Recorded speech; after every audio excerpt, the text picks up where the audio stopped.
Good evening সবাইকে। আজকে আমরা 8 জুলাই যত ইম্পর্টেন্ট কারেন্ট অ্যাফেয়ার্স আছে সেগুলি দেখবো, সেগুলি ডিটেলস অ্যানালাইসিস করব। তো শুরু করছি। Which country has become the 10th full member of the SCO? এসসিওর 10তম পূর্ণ সদস্য কে হয়েছে? এটা 100 হবে না, 10 হবে। 10তম ফুল সদস্য হিসেবে কে হয়েছে? এটা answer Belarus. Belarus SCO Shanghai corporation অর্গানাইজেশনের 10তম মেম্বার হয়েছে, নিযুক্ত হয়েছে, মানে যোগদান করেছে। বেলারুস আনুষ্ঠানিকভাবে সাংঘাই সহযোগিতা সংস্থার 10ম স্থায়ী সদস্য হয়েছে। এসসিও হচ্ছে একটি ইউরোপীয় মানে ইউরোপ এবং এশিয়ার দেশগুলো নিয়ে একটি সংস্থা, অর্গানাইজেশন, যেটি রাজনৈতিক, অর্থনৈতিক, আন্তর্জাতিক নিরাপত্তা ও প্রতিরক্ষা হিসেবে কাজ করে। এটার সদস্যগুলি কে কে দেখে নিই। বেলারুস সহ ভারত, চীন, Russia, Pakistan, Iran, Kazakhstan, Kyrgyzstan, Tajikistan, Uzbekistan, এই কটি দেশ হচ্ছে Shanghai organisation, Shanghai corporation of অর্গানাইজেশনের মেম্বার। মনে রাখতে হবে রিসেন্ট কে যুক্ত হয়েছে? বেলারুস যুক্ত হয়েছে। বেলারুসের লোকেশনটা দেখে নিই। এই যে বেলারুসের লোকেশন, এর পাশে রাশিয়া, এই যে ইউক্রেন, পোল্যান্ড, এগুলো এই যে এখানে বেলারুসের লোকেশন। এবার চলে যায় নেক্সট কোশ্চেনে। Who has been elected as the new president of Iran in July 2024? জুলাইয়ের কিছুদিন আগে নিউজে দেখেছেন ইরানের যে আগের প্রেসিডেন্ট ছিলেন উনি প্লেন দুর্ঘটনায় মারা গেছেন। এবার ইরানে এখন একজন টেম্পোরারি প্রেসিডেন্ট ছিল, এখন নতুন প্রেসিডেন্ট নিযুক্ত করা হয়েছে জুলাইয়ে, পার্মানেন্ট প্রেসিডেন্ট একটা। তো উনি হচ্ছে মাসুদ পেজেকশিয়ান, মাসুদ পেজেকশিয়ান, যিনি ইরানের নতুন প্রেসিডেন্ট হিসেবে নিযুক্ত হয়েছে। এই যে ইনি হচ্ছেন নতুন প্রেসিডেন্ট ইরানের। নেক্সট কোশ্চেন চলে যাবে। Which country Garden rich ship builder and engineering has been given an order to build an 800 ton ocean going tug? কোন দেশ গার্ডেন রিচ শিপ বিল্ডার, মানে ইন্ডিয়ার একটি কোম্পানি, কলকাতার একটা company garden rich ship builder company, ইঞ্জিনিয়ারদের একটি 800 টনের সামুদ্রিক টাগ তৈরি আদেশ দেওয়া হয়েছে। সামুদ্রিক টাগ কি কাজে ব্যবহার হয় সব দেখছি, আগে অ্যান্সারটা জেনে নিই। এটা অ্যান্সার হবে বাংলাদেশ। বাংলাদেশ এই গার্ডেন রিচ শিপ বিল্ডার কোম্পানিকে 800 টনের ওশেন গোয়িং টাগ তৈরির জন্য করেছে। এই যে ভারতের গার্ডেন রিচ কোম্পানি, এই যে বাংলাদেশ নৌবাহিনী এটা দায়িত্ব দিয়েছে। এবার এসে দেখে নিই। এই যে এটা বড় জাহাজ যখন সমুদ্রে কোথাও আটকে যায় তখন এই ছোট ছোট জাহাজগুলি সেটাকে বের করতে সাহায্য করে, সেটাকে টেনে ওই জায়গাটা থেকে বের করে। মানে কোনো বালিতে বা কোথাও যদি জাহাজটি আটকে যায় কোনো পাথরের মধ্যে, তাহলে এই ছোট ছোট জাহাজগুলি এই বড় জাহাজটিকে টেনে বার করে। সেরকম একটি জাহাজ বানানোর জন্য দিয়েছে একটা টাগ বানানোর জন্য কোম্পানিটাকে দিয়েছে বাংলাদেশের নৌবাহিনী, যেটার ক্ষমতা হচ্ছে 800 মেট্রিক টন। এই যে 800 টন, 800 টনের বড় জাহাজকে এই টাগগুলি বের করে নেবে। এই ছোট জাহাজগুলিকে বলা হয় টাগ। এর নেক্সট কোয়েশ্চেন চলে যায়।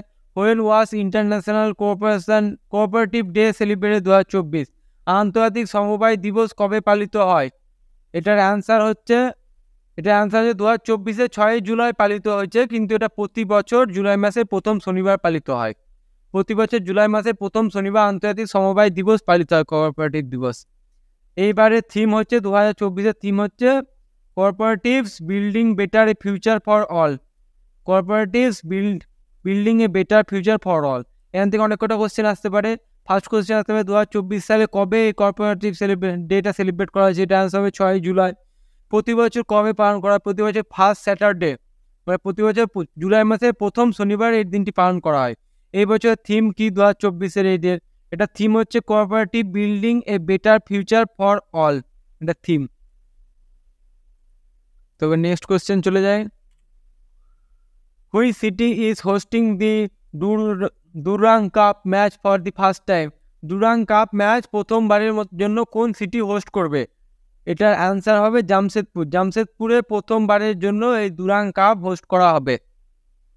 দেখে নিই একবার। এই যে জামশেদপুরে প্রথমবার ডুরাং কাপ ম্যাচ আয়োজন করা হবে। এটি একটি ফুটবল টুর্নামেন্ট, যেটা 133তম সংস্করণ এখানে হোস্ট করা হবে জামশেদপুরে। এর আগে কলকাতা, কোকরাঝাড় এবং মেঘালয়, শিলংয়ে এটি অনুষ্ঠিত হয়েছে। কোকরাঝাড় আসামে, শিলং মেঘালয় সবাই জানে, কলকাতা ওয়েস্ট বেঙ্গল সবাই জানে। এবার জামশেদপুর ঝাড়খণ্ডে জামশেদপুরে এটা অনুষ্ঠিত হবে। মনে রাখতে হবে প্রথমবারের জন্য জামশেদপুরে যেহেতু অনুষ্ঠিত হচ্ছে, নামটা কোথায় মনে রাখতে হবে। এটা কোশ্চেন আসতে হবে জামশেদপুরে 133তম কোন কাপের আয়োজন করা হয়েছে? এটা হবে ডুরান্ডা কাপ, মনে রাখতে হবে। এবার নেক্সট কোয়েশ্চেন চলে যায়, what has India defense production reached in the financial year 2023-24?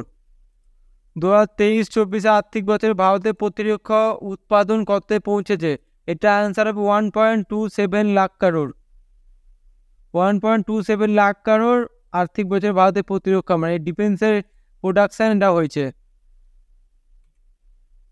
ভারতের প্রতিরক্ষা উৎপাদন 2023-24 বছরে প্রায় 1.27 লক্ষ কোটি রেকর্ড সর্বোচ্চ পৌঁছেছে। এর আগের বছর তুলনায় 16.7% বৃদ্ধি হয়েছে এবং 2019-20 তুলনায় সেটা 60% বৃদ্ধি হয়েছে। মনে রাখবে এটা কোশ্চেন আসতে পারে, কত জাস্ট এটা মনে রাখতে হবে 1.27 কারোর ফাইন্যান্সিয়াল 23-24 ডিফেন্স প্রোডাকশন হয়েছে। এর নেক্সট কোশ্চেন চলে যায়, who has been nominated as the chairman of the national medical commission? National medical কমিশনের চেয়ারম্যান হিসেবে কাকে নিযুক্ত করা হয়েছে? এটা অ্যান্সার হবে ডাক্তার বিয়ান গঙ্গাধরকে। ডাক্তার বিয়ান গঙ্গাধরকে ন্যাশনাল মেডিকেল কমিশনের চেয়ারম্যান হিসেবে নিযুক্ত করা হয়েছে। এই যে ডাক্তার বিএন গঙ্গাধর বর্তমানে ন্যাশনাল মেডিকেল কমিশনের চেয়ারম্যান দায়িত্ব পালন করেছে। এর আগে ডক্টর সুরেশ চন্দ্র শর্মা ছিলেন। এর আগে ডক্টর সুরেশ চন্দ্র শর্মা তিনি 3 বছরের জন্য এই পদে ছিলেন। তো এখান থেকে অনেক দুটো কোশ্চেন আসতে হবে। প্রথম হচ্ছে কে চেয়ারম্যান নিযুক্ত হয়েছে? ডক্টর বি আর গণেশ ধর। আরেকটা কোশ্চেন আসতে হবে ডাক্তার বি আর গণেশ ধর কার জায়গায় চেয়ারম্যান নিযুক্ত হলেন? এটা আসতে হবে ডাক্তার সুরেশ চন্দ্র শর্মা। এবার এই যে ডাক্তার বি আর গঙ্গাধর। এবার নেক্সট কোশ্চেন চলে যায়, who has launch the health Sathi scheme? Health Sathi scheme কে চালু করেছে? এটার অ্যান্সার হবে পেটিএম প্রথম হেলথ সাথী পেটিএম হেলথ সাথী স্কিমটি চালু করেছে। স্বাস্থ্যসাথী হেলথ সাথী স্বাস্থ্যসাথী স্কিমটা চালু করেছে পেটিএম। একটি এটা দুটো কোশ্চেন আসতে পারে, মানে এরকম যদি কোশ্চেন আসে হেলথ সাথী স্বাস্থ্যসাথী স্কিম কে চালু করেছে, তাহলে অপশানগুলো যদি অন্য থাকে মানে এটা অপশন দেখে অ্যান্সার করতে হবে। এখানে একটা অ্যান্সার হতে পারে ওয়েস্ট বেঙ্গল যেমনি স্বাস্থ্যসাথী স্কিম চালাচ্ছে ওয়েস্ট বেঙ্গল সরকার, মমতা বন্দ্যোপাধ্যায় সিএম, সবাই জানো এটা স্বাস্থ্যসাথী স্কিম চালাচ্ছে। তো পেটিএম ওই রকম হেলথ সাথী স্কিম একটা চালু করেছে। এরকম অপশন দেখতে হবে, সেটা থেকে অ্যান্সার বুঝতে হবে কি আছে, ঠিক আছে। নেক্সট কোশ্চেন পেটিএম, এই যে এটা দেখে পেটিএম নতুন স্বাস্থ্য এবং আয় সুরক্ষা প্ল্যান চালু করেছে পেটিএম হেলথ সাথী, শুধু পেটিএম ফর বিজনেস অ্যাপের মাধ্যমে তার বণিক অংশীদারের জন্য। যারা Paytm for business app use করছে তাদের জন্য পেটিএম এই পেটিএম হেলথ সাথী স্কিমটি চালু করেছে। এই পেটিএম হেলথ সাথী স্কিম। এরকম যদি কোশ্চেন আসে ধর এমসিকিউ, তো সবাই এমসিকিউ অ্যান্সার দেখে মনে হবে। এরকম যদি অপশন আসে কোশ্চেন আসে ধর কে চালু করেছে 2024 সালে, তাহলে সেটা হবে পেটিএম। আর 2016 সালে চালু করেছিল আমাদের ওয়েস্ট বেঙ্গল গভর্নমেন্ট, মমতা বন্দ্যোপাধ্যায় হেলথ স্বাস্থ্যসাথী, ঠিক আছে। এবার নেক্সট কোশ্চেন চলে যায়, who launch the prepaid Sapphiro forex card for international student? Prepaid Sapphiro forex card কোন ব্যাংক চালু করেছে? আন্তর্জাতিক ছাত্রের জন্য কে প্রিপেড সাপ্রিও ফরেস্ট কার্ড চালু করেছে? এটা আনসার হবে আইসিআইসিআই ব্যাংক। আইসিআইসিআই ব্যাংক আন্তর্জাতিক স্টুডেন্টদের জন্য প্রিপেড সাপ্রিও ফরেস্ট কার্ড চালু করেছে। যে আইসিআই ব্যাংক সম্প্রতি স্টুডেন্ট সাপ্রিও ফরেস্ট কার্ড চালু করেছে। এটি একটি প্রিমিয়াম ফরেস্ট কার্ড যা বিশেষভাবে উচ্চ শিক্ষার জন্য বিদেশ ভ্রমণকারী শিক্ষার্থীদের জন্য ডিজাইন করা হয়েছে। এটি নির্বিচ্ছিন্ন আর্থিক লেনদেনের সুবিধা তৈরি করে। এই উদ্যোগে ভিসা দ্বারা চালিত 15টি মুদ্রা স্বাধীন দেশে এটি চালানো যাবে। এই কার্ডটি মানে যারা বিদেশে পড়তে যাচ্ছে তারা যে ট্রানজাকশান করবে এই কার্ডের মাধ্যমে খুব ইজিলি ইন্টারন্যাশনাল ট্রানজাকশানগুলো হয়ে যাবে, তাদের জন্য এই কার্ডটি চালু করেছে। এই যে এই কার্ডটা আইসিআইসিআই ব্যাংক এই কার্ডটি চালু করেছে, এই যে কার্ডটার ছবি। এবার নেক্সট কোশ্চেন চলে যায়, which of the following is the world largest international maritime exercise? নিচের কোনটি বিশ্বের বৃহত্তম আন্তর্জাতিক সামুদ্রিক মহড়া? এটার অ্যান্সার হবে রিম অফ দি প্যাসিফিক, রিমপ্যাক। রিমপ্যাক হচ্ছে বিশ্বের সবচেয়ে বড় আন্তর্জাতিক ম্যারিটাইম এক্সারসাইজ। এই যে এবার দেখে রিমপ্যাক নিয়ে একটু। বিশ্বের বৃহত্তম আন্তর্জাতিক সামুদ্রিক মহড়া রিম অফ দি প্যাসিফিক এক্সারসাইজ রিমপ্যাক। এটি হাওয়াই মানে প্যাসিফিক হাওয়াইয়ে প্রতি 2 বছর অন্তর অন্তর এটি অনুষ্ঠিত হবে। এতে 29টি দেশ অংশগ্রহণ করে। রিমপ্যাকের লক্ষ্য হচ্ছে অংশগ্রহণকারী যে দেশগুলি আছে তাদের মধ্যে দক্ষতা এবং সহযোগিতামূলক সম্পর্ক বৃদ্ধি করা, যা ইন্দো প্যাসিফিক অঞ্চলে শান্তি এবং ইন্দো প্যাসিফিক অঞ্চলে শান্তি বজায় রাখার জন্য এই মহড়াটি মানে এক্সারসাইজটি করা হয়। এই বছর থিম হচ্ছে পার্টনার্স ইন্টিগ্রেটেড অ্যান্ড প্রিপেয়ার।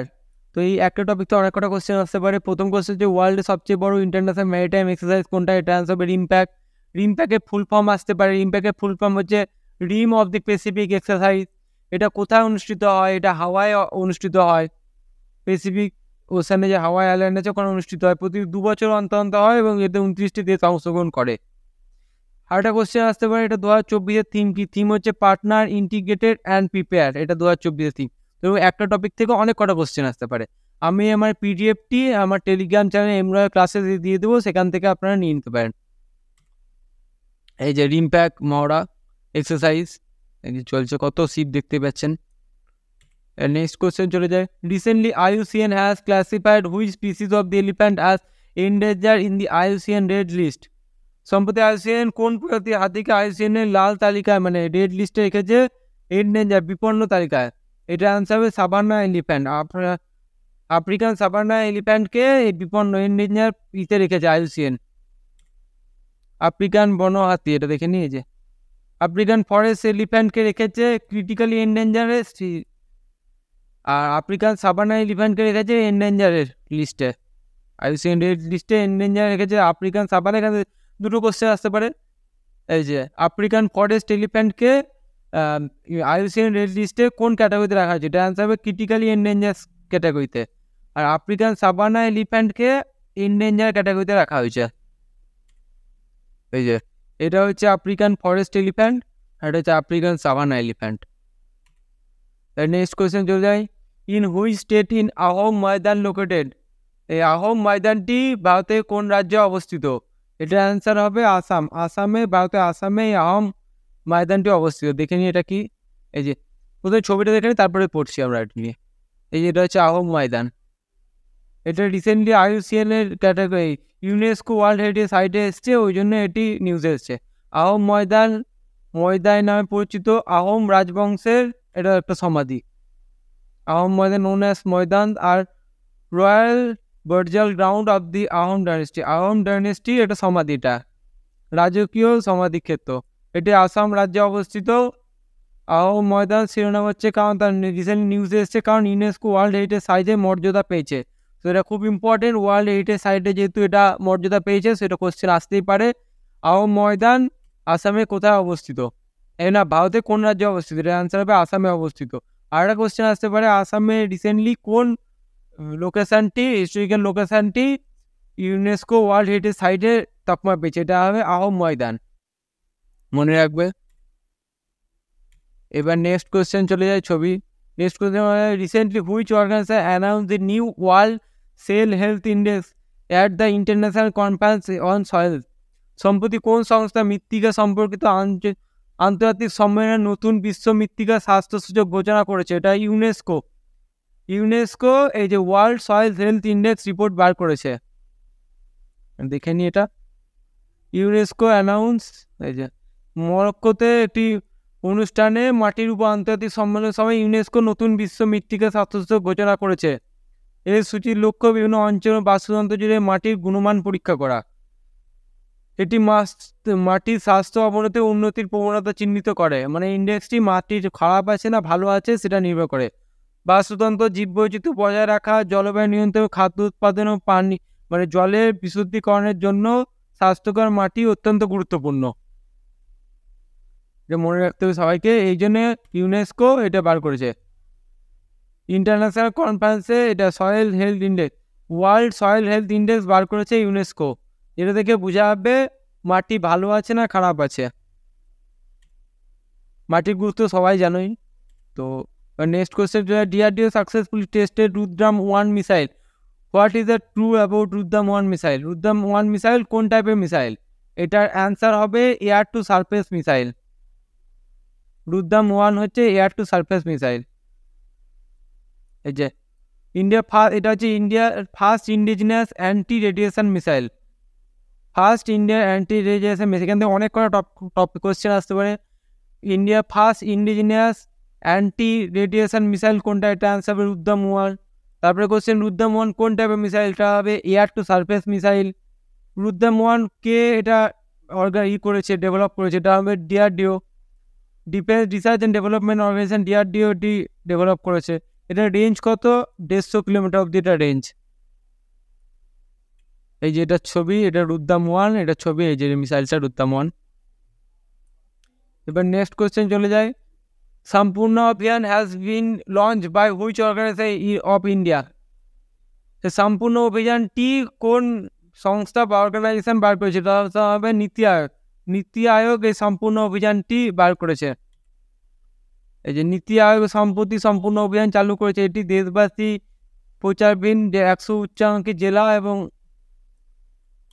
মানে এটা উদ্দেশ্য হচ্ছে, এটা ক্যাম্পেইন হচ্ছে এই যে স্যাচুরেশন করা, 100% স্যাচুরেশন।